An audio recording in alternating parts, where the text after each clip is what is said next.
आजपासून 700 वर्षापूर्वी भगवान श्री ज्ञानोबाईंनी वारकरी संप्रदायाचा पाया रचला. ज्ञानदेवी रचिला पाया. भगवान श्री ज्ञानोबाईंपासून संत शिरोमणी नामदेव महाराजांपासून ते शांतीब्रह्म एकनाथ महाराजांपर्यंत, वैराग्याचे महामेरू जगद्गुरु तुकोबारायांपर्यंत, संत श्रेष्ठ निळोबाराय महाराज यांच्यापर्यंत, मराठवाड्यातील थोर संत श्रेष्ठ बंकट स्वामी महाराज, चारित्र्य संपन्न संत भगवान बाबा, सद्गुरु भीमसिंह बाबा, संत श्रेष्ठ ज्ञानेश्वर माऊली महाराज साखरवाडीकर आदी करून सर्वच संतांपर्यंत भगवान श्री ज्ञानोबाईंच्याच कृपेने महाराष्ट्रात हजारो संत झाले आणि भविष्यात अजून संत होती. परंतु 700 वर्षाच्या वारकरी संप्रदायाच्या इतिहासामध्ये कोणत्याही संतांनी समाजाची दिशाभूल केलेली नाही, समाजात अंधश्रद्धा पसरवलेली नाही, समाजाचं अकल्याण केलेलं नाही. सगळ्या संतांनी समाजाला ज्ञानच दिलेलं आहे, सगळ्या संतांनी समाजाचं कल्याणच केलेलं आहे. जगाच्या कल्याण संतांच्या विभूती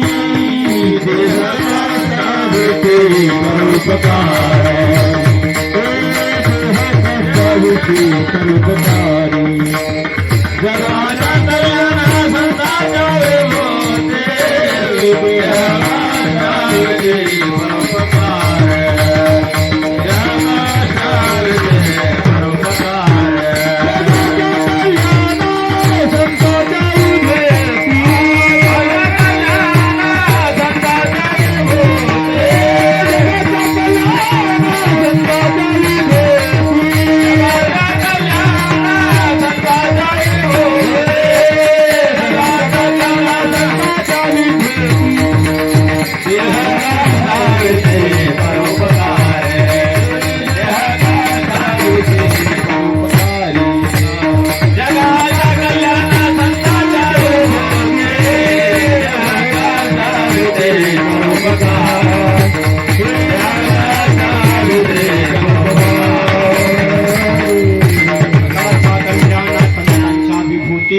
कष्टभीती परोपकारी. संत जगावर उपकार करतात, जगाचं कल्याण करतात, जगाला ज्ञान देतात. संतांचे उपकार हे परोपकार करणार आहेत. देह कष्टभीती परोपकारी. आणि तुमचे आमचे कष्ट हे स्वार्थासाठीचे आहेत, संसारासाठी. उपकारासाठी उपकारासाठी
इथे उपकारासाठी आले घर जाग कुंडी. संत समाजावर उपकार करतात. नवे नवे संतांचा अवतार आपल्या उद्धारासाठीच असतो.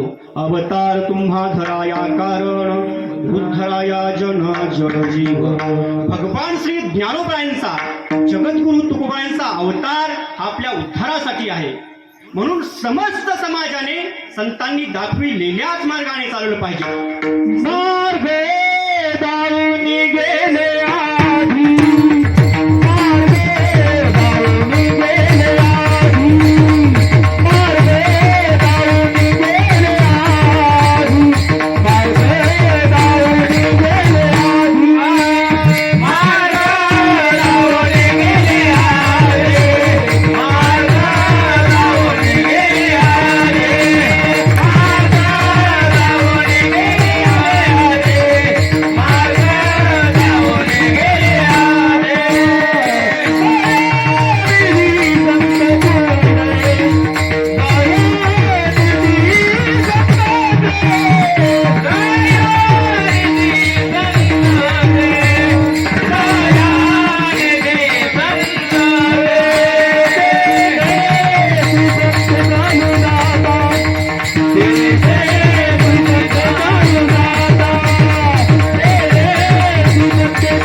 आधी दयानिधी संतते तेनेची पंथे चालो जाता न पडे गुंथा कोठे काही. भगवान श्री ज्ञानोबाईंनी जगद्गुरु तुकोबाईंनी दाखविलेल्या मार्गाने समाजाने चाललं पाहिजे हे जरी सत्य असलं तरी समाजातल्या काही खोट्या संतांनी सर्वसामान्य माणसात अंधश्रद्धा पसरवली आहे. परमार्थाचा व्यापार काही खोट्या संतांनी केला आहे. आज कीर्तनाचा सौदा करणारे, कीर्तनातून मनोरंजन करणारे, कीर्तनातून विरोध सांगणारे, कीर्तनाचा अवमान करणारे कितीतरी लोक तुम्हाला महाराष्ट्रात भेटतील. परंतु खरे संतांचे अनुयायी माऊली ज्ञानोबाईंचे, जगद्गुरु तुकोबाईंचे पाईक हे आज कमी आहेत. नाहीत असं नाही, पण दुर्मिळ आहेत. आणि परमार्थाची शिस्त मिळवणारे खूप लोक झाले. कीर्तनाचा अवमान करतात काही लोक. काही लोक तर कीर्तनात इतकं विचित्र बोलतात महाराज.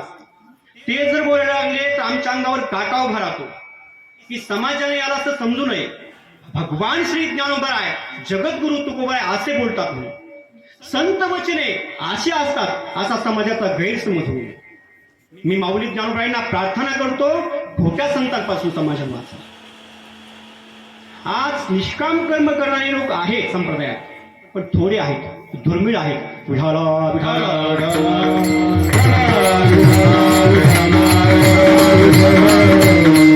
कीर्तन ही भक्ती आहे. लक्षपूर्वक ऐका बरं का. कीर्तन ही भक्ती आहे. कीर्तन ही भक्ती होण्याच्या ऐवजी काही ठिकाणी कीर्तन हे सोंग व्हायला. माझं तर प्रामाणिक म्हणणं आहे, कीर्तन प्रवचन हा मनोरंजनाचा विषय नाहीच. तुम्हाला मनोरंजनासाठी गाणी आहेत, चित्रपट आहेत.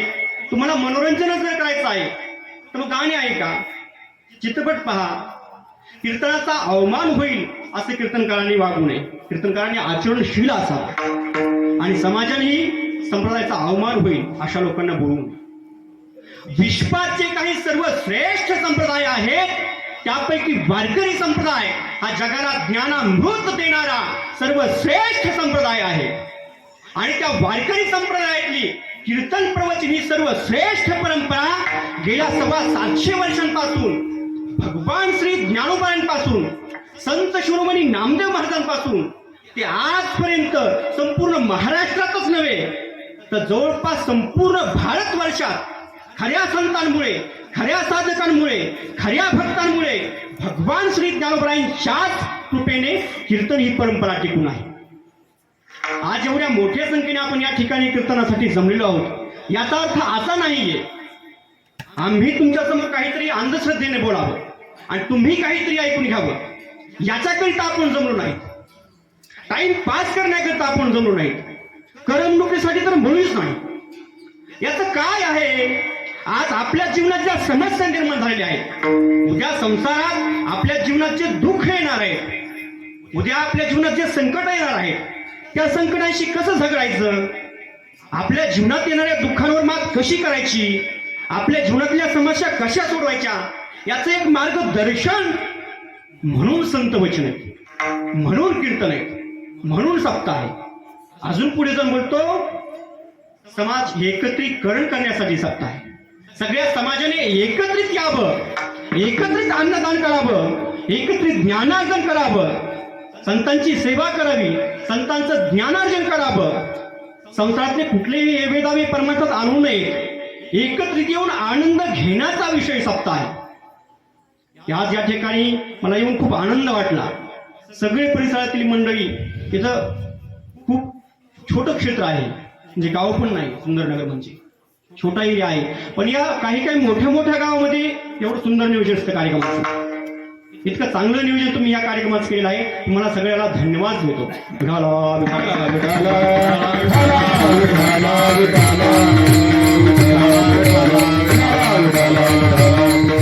म्हणून कीर्तन हा मनोरंजनाचा विषय नाही. भगवान श्री ज्ञानोबाईंचं जे ज्ञानेश्वरी ज्ञानामृत आहे, जगद्गुरु तुकोबाईंचं गाथ्यातील जे अमृत वचने आहेत ते आपण श्रवण करणं, अगोदर कीर्तनकाराने ते स्वतः रुजवणं, कीर्तनकार आचरणशील असणं आणि मग समाजाला सांगणं आणि समाजाने ते ज्ञान ऐकून आपल्या जीवनामध्ये ते रुजवणं, आपल्या जीवनाला सुखी समाधानी करणं हा कीर्तन या परंपरेचा सर्वश्रेष्ठ उद्देश आहे. संत शिरोमणी नामदेव महाराज खूप सुंदर सांगतात कीर्तन कसं असावं. नाचू कीर्तनाचे रंगी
नाचू कीर्तनाचे रंगी ज्ञान दीप लावू जगी.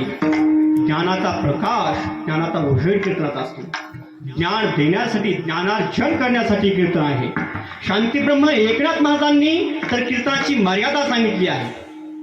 भक्ती ज्ञानाविरहित इतरा गोष्टी न घडाव्या, प्रेम भरे वैराग्याच्या युक्ती विवळाव्या. जेणेकरून मूर्ती अंतरी ठसावी श्रीहरीची, ऐशी कीर्तन मर्यादा आहे संतांच्या घरची. जगद्गुरु तुकोबाई याच्याही पुढे जाऊन बोलतात. कीर्तन सांग होय हरी. कीर्तना आपली श्रद्धा एवढी असली पाहिजे, कीर्तना आपली निष्ठा एवढी असली पाहिजे की होय अंग हरी रूप.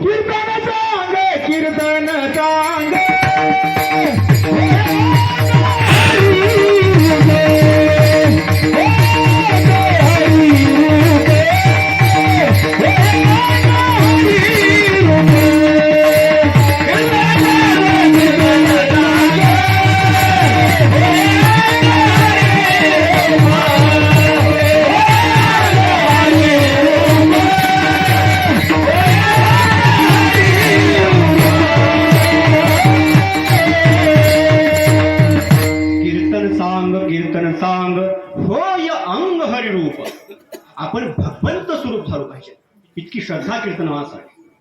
म्हणून कीर्तन हा ज्ञान प्राप्तीचा विषय आहे, ज्ञान देण्याचा विषय आहे, ज्ञानार्जन करण्याचा विषय आहे.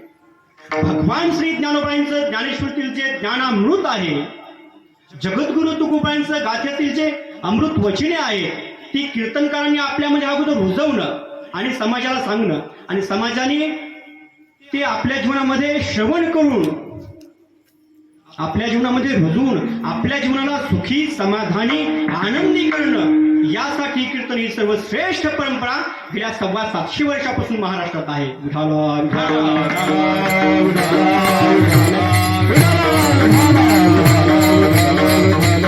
आणि म्हणून कीर्तन ही भक्ती आहे.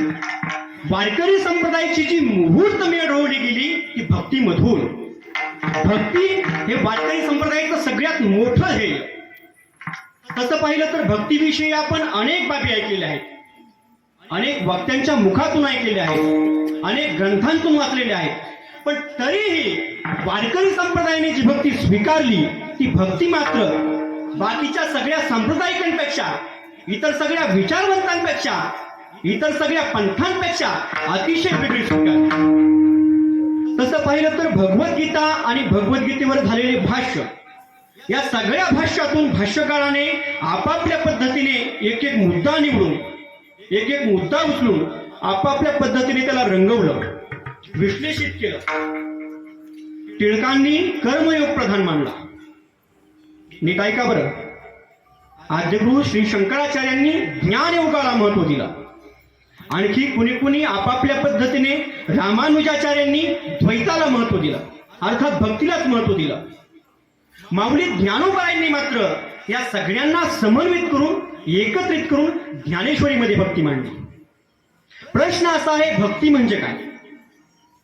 प्रश्न असा आहे, भक्ती म्हणजे काय?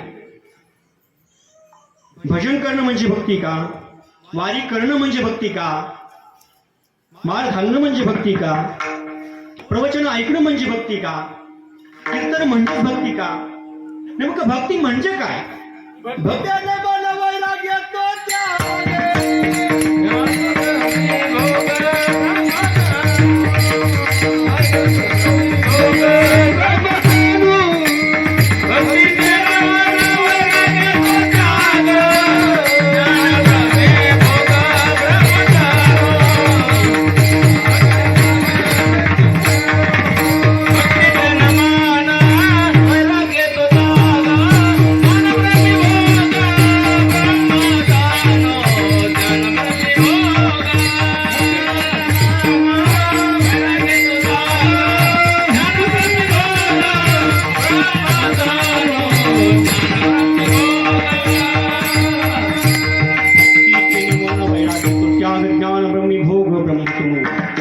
भक्ती म्हणजे काय? भक्तीची व्याख्या काय? अनेक लोकांनी भक्तीच्या व्याख्या केल्या आपापल्या पद्धतीने. नारद म्हणतात 7 पुष्पी परमप्रेम रूपा. त्या भगवंतावर परमप्रेम असणं म्हणजे भक्ती असं म्हणतात. शांडिल्य ही तशाच प्रकारे अनुरक्ती, त्या परमेश्वरामध्ये अतिशय पराकुटीची अनुरक्ती असणं म्हणजे भक्ती असं म्हणतात. माऊली ज्ञानोबराय भक्तीची व्याख्या करतात ते अफलातून करतात. माऊली ज्ञानोबराय म्हणतात, ऐसा हा सहज माझा प्रकाश जो कपिध्वजा, तो भक्ती या ओझा बोलीचे का. अर्थात या शब्दात म्हणतो. त्यानंतर तीच भक्ती वेदांपासून उपनिषदांमधून शांडिल्य सूत्रांमध्ये, शांडिल्य सूत्रांमधून नारद भक्ती सूत्रांमध्ये, नारद भक्ती सूत्रांमधून तशीच वाहत वाहत प्रवाहित होत होत भगवद्गीतेमध्ये आली. आणि भगवद्गीतेमधून भक्ती ज्ञानेश्वरीत आली, अर्थात वारकरी संप्रदायात आली. वारकरी संप्रदायाचं मूळ हे ज्ञानेश्वरी आहे. आणि आज महाराष्ट्राची अवस्था पाहिली महाराज, जाईल तिकडे कृष्णलीला आहे, जाईल तिकडे भागवत कथा आहे. भागवत कथा ऐकू नका असं माझं म्हणणं आहे बरं का, तुम्ही गैरसमज करा. अजून जगद्गुरु तुकोबाईंनी सांगितलेलं आहे, ऐकाची तुम्ही भक्त भागवत कराल ते हित सत्य करा. भागवत कथा सुद्धा ऐकल्या पाहिजे. परंतु ज्ञानेश्वरी हे वारकरी संप्रदायाचं मूळ आहे. माऊली ज्ञानोबराय हेच या संप्रदायाचे प्राण आहेत. विठोबाचा प्राण सखा ज्ञानोबा माझा, विठोबाचा प्राण सखा ज्ञानोबा माझा, विठोबाचा प्राण सखा ज्ञानोबा माझा, विठोबाचा प्राण सखा ज्ञानोबा माझा. ब्रह्मसाम्राज्य दीपिका जळली येली भगवत गीता, विठोबाचा प्राण सखा ज्ञानोबा माझा, विठोबाचा प्राण सखा ज्ञानोबा माझा. ब्रह्मसाम्राज्य दीपिका जळली येली विठोबाचा प्राण सखा ज्ञानोबा माझा, विठोबाचा प्राण सखा ज्ञानोबा माझा.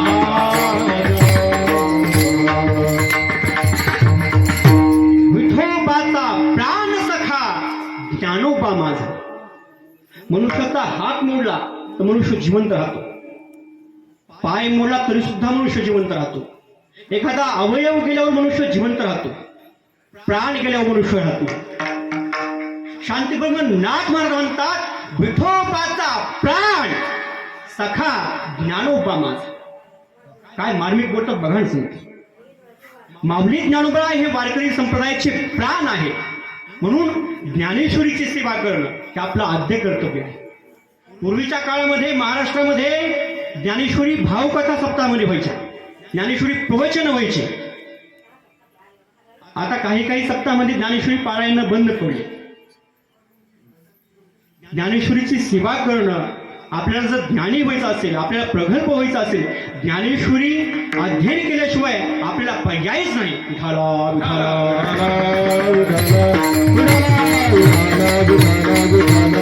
म्हणून वेदांपासून भक्ती भगवद्गीतेमध्ये आली आणि भगवद्गीतेमधून ज्ञानेश्वरीमध्ये आली. ज्ञानेश्वरी हे संप्रदायाचं मूळ आहे. हा भक्तीचा इतिहास आहे. आता मी काय का व्यास असतील, नारद असतील, शांडिल्य असतील, रामानुजाचार्य असतील, आद्यगुरु श्री शंकराचार्य असतील किंवा आणखी कोणी असतील, यांनी सगळ्यांनी आपापल्या पद्धतीने भक्तीच्या व्याख्या केल्या, भक्तीची लक्षणं सांगितली, सगळं काही सांगितलं. कालांतराने भक्ती जनमानसात रुजली. नीट ऐका बरं, भक्ती जनमानसात रुजलीच नव्हे तर भक्तीला एक मोक्षाचं स्वतंत्र साधन म्हणून मान्यताही मिळाली. माझ्या लक्षात येतं, थोडं कठीण जाते वाटतं ऐकायला, पण अभंगाची भूमिका म्हणतो मी. अभंग असा इतका सोपा नाही, हा 2 तासात सुटेल इतका सोपा अभंग नाही. अभंगाची भूमिका म्हणतो, हळूहळू तुमच्या भावाचं अभंगावर येतो मी, भावार्थ अभंगाचं लक्षात येईल. थोडं कठीण जाईल सुरुवातीला ऐकायला, लक्ष बोलू काय का. भक्ती जनमानसात रुजलीच नव्हे तर भक्तीला मोक्षाचं एक स्वतंत्र साधन म्हणून मान्यताही मिळाली. पण कालांतराने भक्तीमध्ये विकृती आली. 12वं शतक आणि 13वं शतक या 2 शतकांचा जर अभ्यास केला, तत्कालीन परिस्थितीचा जर विचार केला, तत्कालीन समाजाच्या वागण्याचा जर विचार केला, तर त्याचं प्रतिबिंब हे ज्ञानेश्वरीमध्ये उमटलेलं आहे. माऊली ज्ञानोबा म्हणतात, भक्ती नक्की काय आहे, हे लोक भक्ती कशी करतात. मला एका ठिकाणी पुसतात, एका माणसाच्या आकारामध्ये धरतात किंवा आणखी एखाद्या मूर्तीमध्ये धरतात आणि माझी पूजा करतात. आज एखादा वार असेल, त्या वारानुसार माझी कल्पना करतात, माझी भक्ती करतात. उद्या दुसरा वार येतो, दुसऱ्या वारी आणखी नवीन कल्पना करतात, त्या वाराच्या निमित्ताने दुसऱ्या देवतेची भक्ती करतात, त्याला पुजतात. आता माऊली ज्ञानोबा यांचे शब्द आहेत, इतके गंभीर बोलतात ना ज्ञानेश्वरीमध्ये माऊली ज्ञानोबा आहे. ऐसा अखंड भजन करी उगा लोहे क्षणभरी, अवघेन गावद्वारी आहे भजैशी. विठ्ठला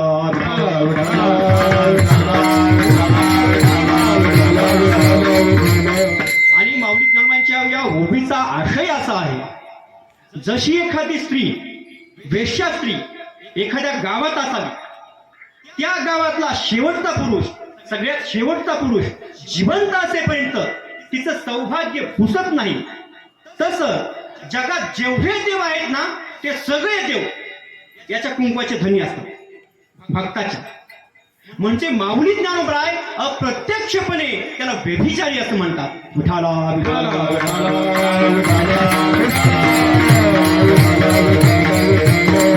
आणि मग त्याचा परिणाम असा झाला, माणसाच्या मनात एक भक्तीचं पीक आलं. प्रत्येक माणूस भक्तीकडे यायला लागला, प्रत्येक माणूस भक्ती पंथाला लागू लागला. त्याच्या अंतकरणातली श्रद्धा भावना तिला भक्तीचं स्वरूप यायला लागलं. आणि आजही या वर्तमान काळाचा जर विचार करावा ना, एवढं भक्तीचं पीक आलेलं आहे, एवढं भक्तीचं पीक आलेलं आहे. ज्यांचा हरिपाठ नाही ना, ते महाराष्ट्रातले प्रसिद्ध कीर्तनकार. भक्तीचं पिकच आहे बरं काय, भक्तीचं पिकच आहे. आणि याला समाजाचं अज्ञान कारणीभूत आहे. विठाला विठाला. जे लोक तपस्वी नाहीये, जे अधिकारी नाहीत, ज्यांनी साधना केलेली नाहीये, अशा अनधिकारी लोकांना समाज बोलवतो आणि समाज त्यांना सांगतो, महाराज कीर्तनात विनोद करा, महाराज गाणे म्हणा, कविता म्हणा. म्हणजे बौद्धिक पतन आहे बरं काय. कीर्तन हे मनोरंजनासाठी नाहीये. विठाला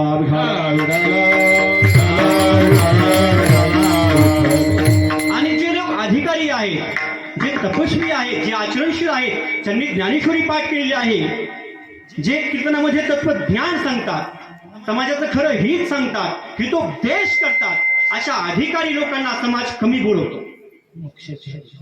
हे समाजाचं, त्या समाजाचं बौद्धिक पतन आहे. विठाला विठाला. आज या ठिकाणी येऊन मला खूप आनंद वाटला. आपल्या सप्ताहातले कीर्तनकार हे सगळे तपस्वी आहेत. ही पत्रिका पाहून मला खूप आनंद वाटला. आपल्या बीड जिल्ह्यातले अशी काही मंडळी आहेत ज्यांनी परमार्थासाठी, साधू संतांसाठी आपलं जीवन समर्पित केलं, संसाराचा त्याग केलेला आहे, पूर्ण जीवन परमार्थासाठी वाहिलेलं आहे. रात्री तुम्ही तुकाराम महाराज शास्त्री यांचं कीर्तन ऐकलं, परवा दिवशी ज्ञानेश्वर महाराज शास्त्री यांचं तुम्ही कीर्तन ऐकलं. जागराचं कीर्तन भगवान महाराज श्रीहरिभक्तीपरायण आदरणीय भगवान महाराज वरबगोळकर यांचं आहे. काल्याचे कीर्तन पांडुरंग महाराज यांचं आहे. हे सगळे मंडळी निष्काम कर्म करणारी मंडळी आहेत, अधिकारी मंडळी आहेत, परमार्थासाठी जीवन समर्पित केलेलं आहे. अशा अधिकारी मंडळींचा, अशा अधिकारी महात्म्यांचं आपल्याला ऐकायला मिळतं, हे आपलं परम भाग्य आहे. विठाला विठाला.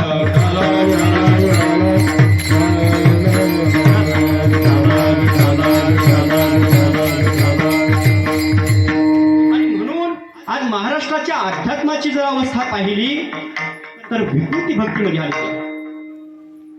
तसं पाहिलं तर वाघ्या मुरळीची गाणी हा भक्तीचाच प्रकार आहे बरं का, भक्तीचाच प्रकार आहे. युट्यूब लावून बघा, वाघ्या मुरळीची गाणी जर तुम्ही युट्यूबवर पाहिले आणि त्यातली त्यात नाशिक, मध्य महाराष्ट्र तिकडच्या भागाचे गाणी ऐकून बघायची वाघ्या मुरळीची, तमाशाला लाज वाटेल हो, तमाशाला लाजवतील इतके अश्लील शब्द त्या वाघ्या मुरळीच्या कार्यक्रमात यायला लागले. भक्तीचाच प्रकार आहे पण तरीही एवढ्या विकृतीला गेलाय. विठाला विठाला विठाला विठाला विठाला विठाला विठाला. आणि मग साधू संतांनी काय केलं, माऊली ज्ञानोबाईंनी काय केलं, या भक्तीला एक चुकीचं वळण मिळालेलं, या भक्तीला एक विकृत वळण मिळालेलं. माऊलींनी ते हेरलं आणि ते बघून माऊली ज्ञानोबाईंनी भक्तीला एक नवा आयाम दिला, वेगळा आयाम दिला. आणि या जगात पहिल्यांदा माऊली ज्ञानोबाईंनी सांगितलं, भक्ती म्हणजे नुसतं भजन करणं नव्हे, भक्ती म्हणजे नुसतं दांभिकपणा नव्हे, भक्ती म्हणजे नुसतं जगाला दाखवण्यासाठी 10-12 ठिकाणी गंध लावणं नव्हे. मग भक्ती कशी आहे? माऊली ज्ञानोबा म्हणतात, भक्ती अशी आहे, तया सर्वात्मका ईश्वरा स्वकर्म कुसुमांची विरा, पूजा केली होय अपारा तोषाला गेली. आणि या ओवीचा आशय असा आहे, आपल्या वाट्याला जे आलेलं कर्म आहे, आपलं स्वकर्म आहे, ते प्रामाणिकपणे करणं, तेच खरं सत्कर्म आहे. आणि सत्कर्म करणंच म्हणजे भक्ती करणे. कोणत्याही क्षेत्रातला मनुष्य असू द्या, आपल्या वाट्याला आलेलं कर्म त्यांनी प्रामाणिकपणे केलं पाहिजे, ती भक्ती आहे. शिक्षक असतील, शिक्षकांनी विद्यार्थ्यांना शिकवणं, पिढ्या घडवणं, विद्यार्थ्यांना ज्ञान देणं, संस्कार देणं, हे शिक्षकाच्या वाट्याला आलेलं कर्म आहे, ते स्वकर्म आहे, तेच त्यांचं सत्कर्म आहे. त्यांनी अतिरिक्त भजन नाही केलं तरी चालतं. पिढ्या घडवणं, विद्यार्थ्यांना ज्ञान देणं, हे शिक्षकाचं सत्कर्म आहे, ही शिक्षकाची भक्ती आहे. शेतकरी असतील, शेतकऱ्यांनी नांगरणी करणं, पाणी पेरणी करणं, शेतामध्ये कष्ट करणं, शेती पिकवणं, सोन्यासारखं पीक आणणं, हे शेतकऱ्याच्या वाट्याला आलेलं कर्म आहे, हे शेतकऱ्याचं सत्कर्म आहे, तीच शेतकऱ्याची भक्ती आहे. लक्षपूर्वक ऐका बरं का, शेतकरी शेतामध्ये कष्ट करतो, जगाला अन्न देतो. शेतकरी अन्नदाता म्हणतात शेतकऱ्यांना. किती मोठं सत्कर्म आहे शेतकऱ्यांचं. शेतकऱ्यांनी शेती करणं, शेती पिकवणं, हे त्याच्या वाट्याला आलेलं कर्म आहे, सत्कर्म आहे, तीच त्याची भक्ती आहे. आणि शेतकऱ्यांनी शेती करत असताना शेजाऱ्याचे बांध काढणं, भावकीचे बांध काढणं, भावकीचं अधिक वेगळं घेणं, हे शेतकऱ्यांचं पाप आहे. विठाला विठाला विठाला विठाला विठाला. कोणत्याही क्षेत्रातला मनुष्य असू द्या, सीमेवर लढणारे सैनिक आहेत, प्रामाणिकपणे या भारत मातेचं रक्षण करतात. किती मोठं सत्कर्म आहे त्यांचं. वेळ प्रसंगी बलिदान या देशासाठी देतात, प्राण देतात, शहीद होतात, प्रामाणिकपणे रक्षण करतात. जसं सैनिक कधी आपल्या देशाबरोबर बेईमानी करत नाही, तसं राज्यकर्त्यांनी सुद्धा, सरकारने सुद्धा या राष्ट्राची बेईमानी करता कामा नये. सैनिक कधी बेईमानी करतात का महाराज? प्राण देतात आपला वेळ प्रसंगी. तसं राज्यकर्त्यांनी प्रामाणिकपणे या राष्ट्राचं कल्याण करणं, शेतकऱ्यांचं कल्याण करणं, शेतकऱ्यांचं जर कल्याण केलं तर त्यांचं ते सत्कर्म ठरेल, भक्ती ठरेल.